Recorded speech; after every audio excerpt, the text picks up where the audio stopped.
कृष्ण। ओम नमो भगवते वासुदेवाय नमः। आइए आज के वीडियो में हम मार्गशीर्ष महात्म्य में श्रीमद् भगवद गीता के 18वें अध्याय का श्रवण करेंगे। उससे पहले हम भगवान गणेश जी की एक पावन कथा का श्रवण करेंगे।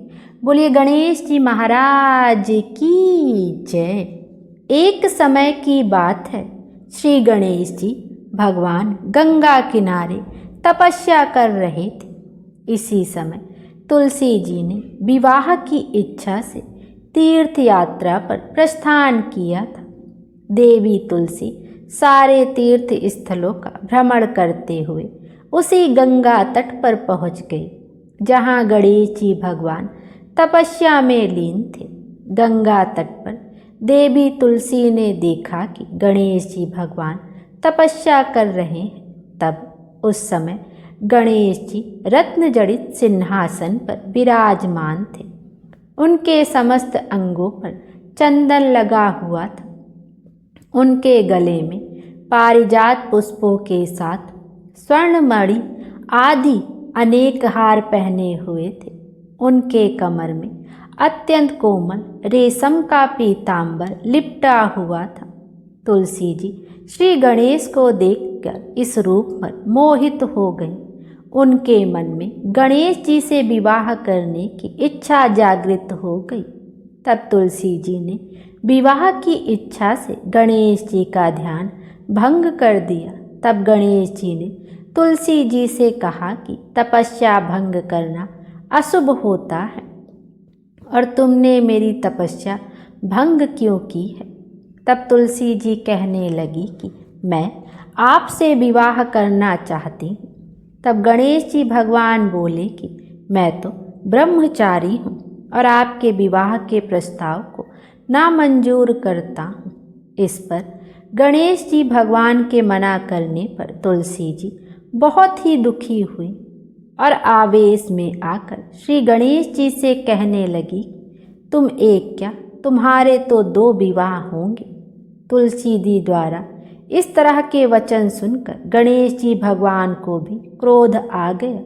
तब गणेश जी भगवान क्रोधित होकर कहने लगे कि तुलसी, तुम्हारा विवाह भी एक असुर से होगा। एक राक्षस की पत्नी होने का श्राप सुनकर तुलसी जी ने श्री गणेश से माफ़ी मांगी। तब गणेश जी भगवान ने तुलसी से कहा कि तुम्हारा विवाह शंखचूर्ण नामक राक्षस से होगा, किंतु फिर भी तुम भगवान विष्णु और श्री कृष्ण को प्रिय होने के साथ साथ कलयुग में जगत के लिए जीवन और मोक्ष देने वाली होगी। पर मेरी पूजा में तुलसी चढ़ाना अशुभ होगा। तभी से कहा जाता है कि गणेश जी की पूजा में तुलसी वर्जित होती है। बोलिए गणेश जी महाराज की जय। आइए अब श्रीमद् भगवद गीता के 18वें अध्याय के महात्म्य का श्रवण करते हैं। श्री पार्वती जी ने कहा, भगवान आपने 17वें अध्याय का महात्म्य बतलाया, अब 18वें अध्याय के महात्म्य का वर्णन कीजिए। श्री महादेव जी ने कहा, गिरिनंदिनी चिन्मय आनंद की धारा बहाने वाले 18वें अध्याय के पावन महात्म्य का जो वेद से भी उत्तम है श्रवण करो। वह संपूर्ण शास्त्रों का सर्वोच्च, कानों में पड़ा हुआ रसायन के समान तथा संसार के यातना जाल को छिन्न भिन्न करने वाला है। सिद्ध पुरुषों के लिए यह परम रहस्य की वस्तु है। इसमें अविद्या का नाश करने की पूर्ण क्षमता है। यह भगवान विष्णु की चेतना तथा सर्वश्रेष्ठ परम पद है। इतना ही नहीं, यह विवेकमयी लता का मूल, काम, क्रोध और मद को नष्ट करने वाला, इंद्र आदि देवताओं के चित्त का विश्राम मंदिर तथा सनक सनंदन आदि महायोगियों का मनोरंजन करने वाला है। इसके पाठ मात्र से यमदूतों की गर्जना बंद हो जाती है। पार्वती, इससे बढ़कर कोई ऐसा रहस्यमय उपदेश नहीं है जो संतप्त मानवों के त्रिविध ताप को हरने वाला और बड़े बड़े पातकों का नाश करने वाला हो। 18वें अध्याय का लोकोत्तर महात्मा है। इसके संबंध में जो पवित्र उपाख्यान है उसे भक्ति पूर्वक सुनो। उसके श्रवण मात्र से जीव समस्त पापों से मुक्त हो जाता है। मेरुगिरी के शिखर अमरावती नाम वाली एक रमणीय पुरी है। उसे पूर्व काल में विश्वकर्मा ने बनाया था। उस पुरी में देवताओं द्वारा सेवित इंद्र सची के साथ निवास करते थे। एक दिन वे सुखपूर्वक बैठे हुए थे। इतने में ही उन्होंने देखा कि भगवान विष्णु के दूतों से सेवित एक अन्य पुरुष वहां आ रहा है। इंद्र उस नवागत पुरुष के तेज से तिरस्कृत होकर तुरंत ही अपने मणिमय सिंहासन से मंडप में गिर पड़े।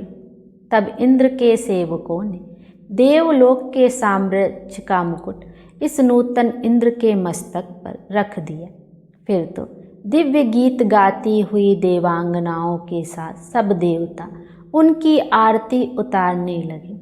ऋषियों ने वेद मंत्रों का उच्चारण करके उन्हें अनेक आशीर्वाद दिए। गंधर्वों का ललित स्वर में मंगलमय गान होने लगा।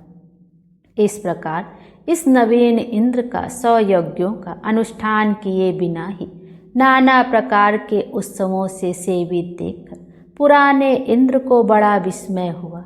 वे सोचने लगे, इसने तो मार्ग में न कभी प्याऊ बनवाए हैं, न पोखरे खुदवाए हैं और न पथिकों को विश्राम देने वाले बड़े बड़े वृक्ष ही लगवाए हैं। अकाल पड़ने पर अन्नदान के द्वारा इसने प्राणियों का सत्कार भी नहीं किया है। इसके द्वारा तीर्थों में सत्र और गांवों में यज्ञ का अनुष्ठान भी नहीं हुआ है। फिर इसने यहाँ भाग्य की दी हुई ये सारी वस्तुएं कैसे प्राप्त की हैं? इस चिंता से व्याकुल होकर इंद्र भगवान विष्णु से पूछने के लिए प्रेम पूर्वक क्षीर सागर के तट पर गए और वहाँ अकस्मात अपने साम्राज्य से भ्रष्ट होने का दुख निवेदन करते हुए बोले, लक्ष्मीकांत, मैंने पूर्व काल में आपकी प्रसन्नता के लिए 100 यज्ञों का अनुष्ठान किया था। उसी के पुण्य से मुझे इंद्र पद की प्राप्ति हुई थी। किंतु इस समय स्वर्ग में कोई दूसरा ही इंद्र अधिकार जमाए बैठा है। उसने तो ना कभी धर्म का अनुष्ठान किया है, ना यज्ञों का। फिर उसने मेरे दिव्य सिंहासन पर कैसे अधिकार जमाया है? श्री भगवान बोले, इंद्र, वह गीता के 18वें अध्याय में से 5 श्लोकों का प्रतिदिन पाठ करता है। उसी के पुण्य से उसने तुम्हारे उत्तम साम्राज्य को प्राप्त कर लिया है। गीता के 18वें अध्याय का पाठ सब पुण्यों का शिरोमणि है। उसी का आश्रय लेकर तुम भी पद पर स्थिर हो सकते हो। भगवान विष्णु के ये वचन सुनकर और उस उत्तम उपाय को जानकर इंद्र ब्राह्मण का वेश बनाए गोदावरी के तट पर गए। वहाँ उन्होंने कालिका ग्राम नामक उत्तम और पवित्र नगर देखा, जहाँ काल का भी मर्दन करने वाले भगवान कालेश्वर विराजमान हैं। वहीं गोदावरी तट पर एक परम धर्मात्मा ब्राह्मण बैठे थे, जो बड़े ही दयालु और वेदों के पारंगत विद्वान थे। वे अपने मन को वश में करके प्रतिदिन गीता के 18वें अध्याय का स्वाध्याय किया करते थे। उन्हें देखकर इंद्र ने बड़ी प्रसन्नता के साथ उनके दोनों चरणों में मस्तक झुकाया और उन्हीं से 18वें अध्याय को पढ़ा। फिर उसी के पुण्य से उन्होंने श्री विष्णु का सायुज्य प्राप्त कर लिया। इंद्र आदि देवताओं का पद बहुत ही छोटा है, यह जानकर वे परम हर्ष के साथ उत्तम वैकुंठ धाम को गए।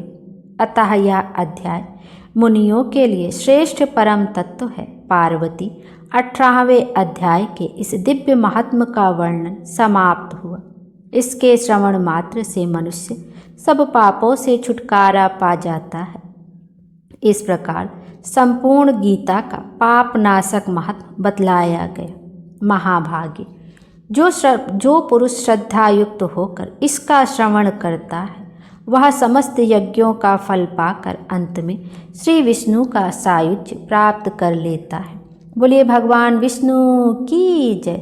18वां अध्याय यहीं पर समाप्त हुआ और यह श्रीमद् भागवत महात्म का आखिरी अध्याय भी था।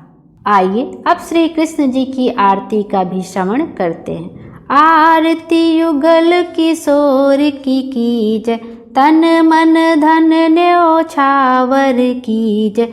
आरती युगल किशोर की कीजय, तन मन धन न्योछावर कीजय।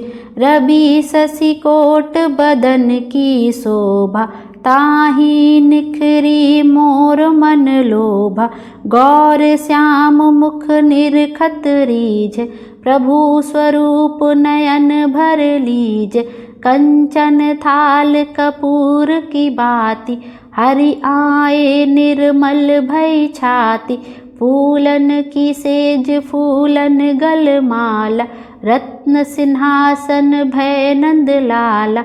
मोर मुकुट कर मुरली सोह, नटवर वेश निरख मन मोह।